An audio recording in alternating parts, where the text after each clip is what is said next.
दिल्ली के Saint Stephen's college की गिनती देश के प्रतिष्ठित एजुकेशनल इंस्टीट्यूट में होती है, लेकिन इस इंस्टीट्यूट का आज हम नाम क्यों ले रहे हैं? कॉलेज के प्रिंसिपल के हस्ताक्षरित एक फैसले को लेकर सेंट स्टीफेंस के 120 छात्रों को भविष्य के लिए एक सवाल खड़ा कर दिया है, क्योंकि उनके एग्जाम का क्राइसिस हो गया है। फर्स्ट ईयर के स्टूडेंट जनवरी के महीने में कॉलेज की मॉर्निंग असेंबली में शामिल नहीं हुए थे।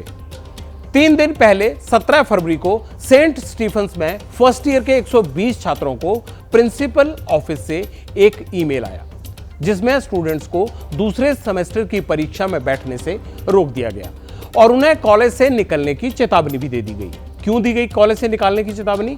4 फरवरी को ही प्रिंसिपल जॉन वर्गीस की तरफ से ईमेल के जरिए नोटिस भेजकर स्टूडेंट्स को अपना जवाब देने के लिए प्रिंसिपल जॉन वर्गीस के सामने पेश होने का नोटिस भी जारी कर दिया गया है।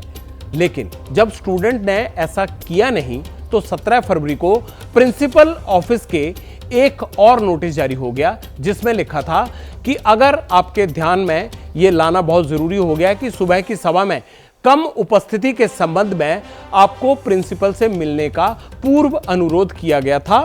दुर्भाग्य से हमने नोट किया है कि आप अनुरोध के अनुसार प्रिंसिपल के कार्यालय को रिपोर्ट करने में असमर्थ थे। अफसोस की बात यह है कि इस अनुरोध का अनुपालन ना करने के कारण मैं आपको सूचित करना चाहता हूं कि निलंबन के परिणाम स्वरूप छात्र को आगामी परीक्षा में बैठने की अनुमति नहीं दी जाएगी।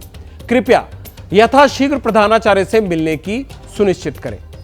यह सेंट स्टीफेंस कॉलेज के प्रिंसिपल की तरफ से भेजा गया है एक्सक्लूसिव ईमेल है प्रिंसिपल का, जो सिर्फ कॉलेज के सस्पेंड किए गए छात्रों और एबीपी न्यूज के पास मौजूद है, जिसमें प्रिंसिपल जॉन वर्गीस के पीए की तरफ से छात्रों और उनके माता पिता को यह ईमेल भेजा गया है।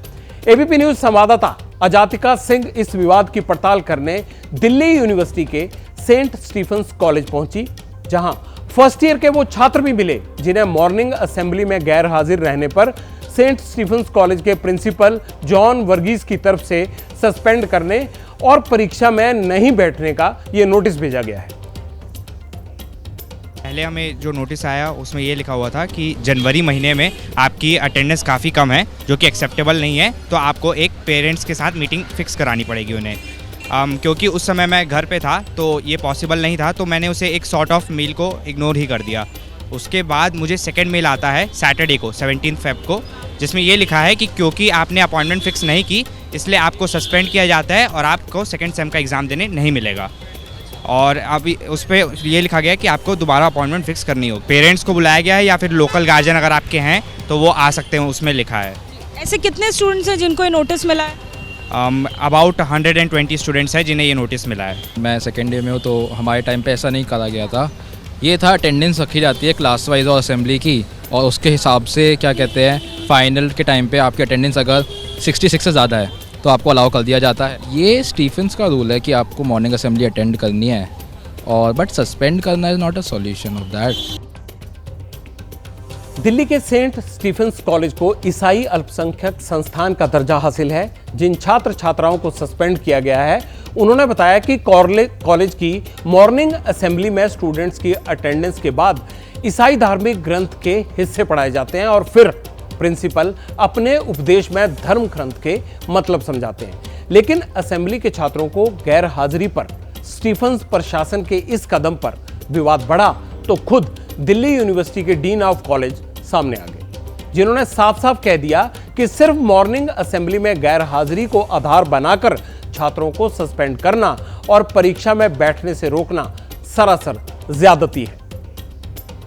बात है कि मॉर्निंग असेंबली में कोई पार्टिसिपेट करे या ना करे, इसी की बेसिस में किसी को पनिशमेंट देना ये ठीक नहीं है, डिसिप्लिनरी एक्शन में नहीं आता है।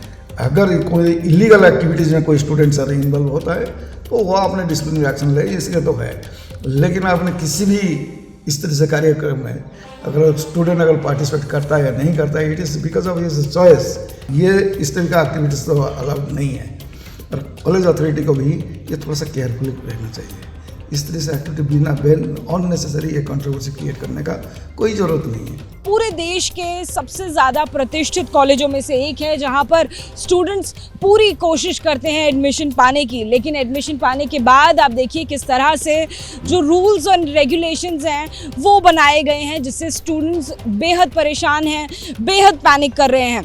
ऐसा कोई भी रूल या कहीं नियम दिल्ली यूनिवर्सिटी की वेबसाइट पर नहीं दिया गया है, यानी विश्वविद्यालय की तरफ से ऐसा कोई नियम जारी नहीं किया गया है। उन तमाम छात्रों को अपने पेरेंट्स को लाने के लिए बोला गया है, प्रिंसिपल से मिलने के लिए। कहीं ना कहीं माफ़ी मांगने का दौर चल रहा है। प्रिंसिपल के सामने जो माँ बाप हैं वो गिड़गिड़ा रहे हैं कि उनके बच्चों का भविष्य यूं अधर में ना लटका जाए। सेंट स्टीफंस, एएमयू और जामिया यूनिवर्सिटी की तरह देश के कई कॉलेज और यूनिवर्सिटीज को अल्पसंख्यक संस्थान का दर्जा हासिल है। संविधान का अनुच्छेद 25 क्या कहता है, उसी में अल्पसंख्यक के दर्जे को लेकर और बाकी चीजों को एक्सप्लेन किया गया है। अनुच्छेद 25 अल्पसंख्यक संस्थानों में धार्मिक आस्था के प्रदर्शन और आयोजन की आजादी देता है, चाहे वो किसी भी धर्म या मजहब से जुड़ी संस्था हो। लेकिन उसी संविधान में धार्मिक आजादी के लिए अनुच्छेद 28(3) भी है, जिसमें यह स्पष्ट है कि धार्मिक आयोजनों और कार्यक्रमों में किसी के शामिल होने की अनिवार्यता भी नहीं है।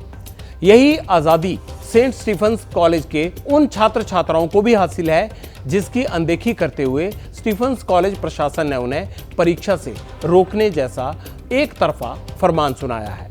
जैसे ही घड़ी का काटा दोपहर 2:30 पे आए, बबीता जी का दिल सास बहू साजिश के लिए मचल जाए। और ये है इनकी बहू, पूरे दिन ऑफिस की टेंशन हो जाए गॉन जब ये करें अपना फेवरेट शो फ्री टाइम पे ऑन। इनकी तरह आप भी देखिए अपना फेवरेट शो अपने टाइम पर और डाउनलोड कीजिए एबीपी लाइव ऐप अपने स्मार्ट टीवी पर।